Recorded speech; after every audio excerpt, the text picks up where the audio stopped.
Сотрудники военно-учетного стола Назрани продолжают проводить мероприятия по призыву. Сегодня по графику подворовой обход с вручением повесток и разъяснением информации о проводимой осенней кампании. В городе 1500 граждан призывного возраста, из них 800 получили повестки. Первый сегодня в списке Амир Таршхою, проживающий по улице Арцханова.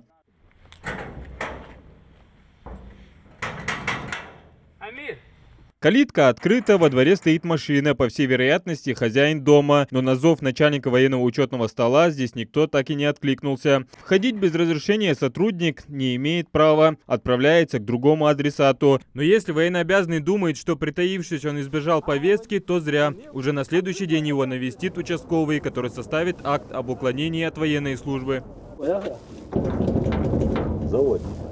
В отличие от предыдущего дома, здесь закрыто. По словам сотрудников, им тут двери не открывают с начала призывной кампании. А вот на Арцханова 34 нас встречает хозяйка дома. Тут проживают сразу два гражданина призывного возраста. Так, Полонкоев Зурабял, Саду Османович. Так. 96-й год. Вы. Тавия. Же Дешба. Мчаба есть. Мои копии магистратуры. Так, Зурак, Руслан. А да что он там? Руслан, Цаяк. Руслан тоже. Мчадан, Охшердан Дидач. Да. О призыва Дадан Ди.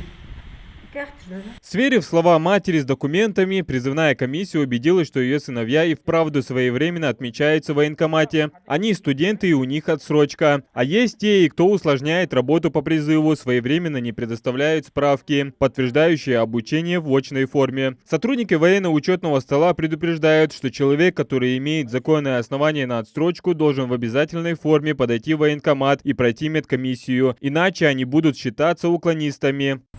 Я повестка даил чешешь тонар бяхка чудешки деш вагжосага острочки шан шей справ хатя и военкомат медкомиссии чакдол сагюаля воли острочки шан цмогж воли острочки шан бокола кырцы кырч хада дяки шекяхт боконага кяхт дадали ше бог мот кайе туан хамыш то деш вар малухат армия давох визер малухат чак цадял.